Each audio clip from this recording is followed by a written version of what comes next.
इंसान होने की सबसे बड़ी ट्रेजेडी यही है कि कहीं ना कहीं जाके कहीं और बसना ही पड़ता है ना।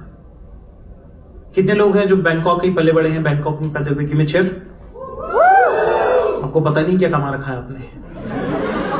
जिस शहर में पैदा हुए, जहां आपकी जान पहचान के लोग हैं, वहीं पे रहना से बड़ी कोई नेमत नहीं है। हमने घर छोड़ा है, हमको पता है ये बात।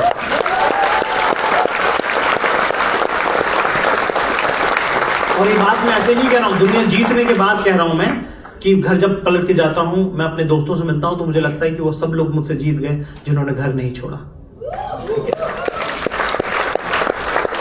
पर ऐसा नहीं कि हमने बहुत सीखा नहीं, हमने बहुत सीखा है ना, पर इतनी जिंदगी सीखी, इतनी दुनियादारी सीखी हमने। पर अब जब मैं पलट के देखता हूं तो मुझे ऐसा लगता है कि थोड़े कम नॉलेज में भी काम चल जाता है। भाई जिस कीमत पे नॉलेज आया वो बहुत ज्यादा है। कहते कि आया थोड़ी जाता है बेटा वापस। मैंने कहा पापा हम तो पास में ही रहते हैं, जल्दी आ जाएंगे वापस। कह रहे बेटा सबको ऐसा लगता है, थोड़े दिनों में तुम्हारी जिंदगी होगी यहीं पे, पढ़ाई करने लगोगे, फिर उसके बाद नौकरी लग जाएगी, फिर उसकी दिक्कत, उसकी परेशानियां बढ़ेंगी, फिर छुट्टियां तो होंगी नहीं कि 2-2 महीने रह लो तुम हमारे पास।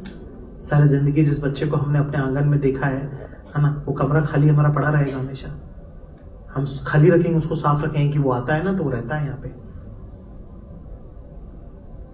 तुम जब आओगे तो हमारे लिए उत्सव होगा। वो हमारी पूरी जिंदगी इस बारे में हो जाएगी कि इस दिवाली आया, इस दिवाली नहीं आएगा, इस होली पहुंचा, इस होली नहीं पहुंचेगा, इस बार आएगा तो जल्दी निकल जाएगा, अगली बार आएगा तो ज्यादा रुकेगा।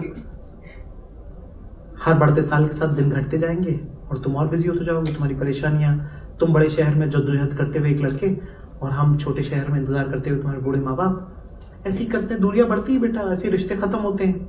रिश्ते नहीं खत्म होते तो इंसान खत्म हो जाते हैं। एक दिन तुमको फोन आएगा, मर गए भाई माँ बाप, आ जाना। तुम अफसोस करते हुए रोते रोते आओगे हमको दफनाने के लिए। ऐसे ही होता है बेटा, यही जिंदगी है, और इसमें अफसोस करने वाली बात नहीं कोई। हम तो ये सोचते हैं कि हमने तुमको परवरिश सही दी। घर पे रहना अलग होता है बेटा, बाहर रहना अलग होता है। घर पे रहता है ना इंसान, 100 काम हो जाते हैं, पता नहीं चलता है ना। तुमको सुबह जल्दी जाना होता तो हमको रात भर नींद नहीं आती।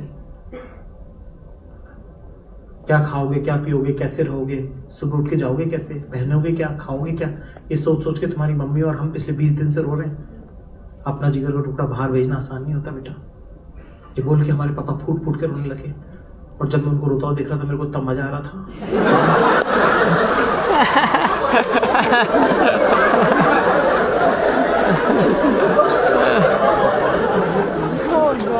I'm sorry गाइस, शो का नाम तथास्तु नहीं है, रोने नहीं दूंगा।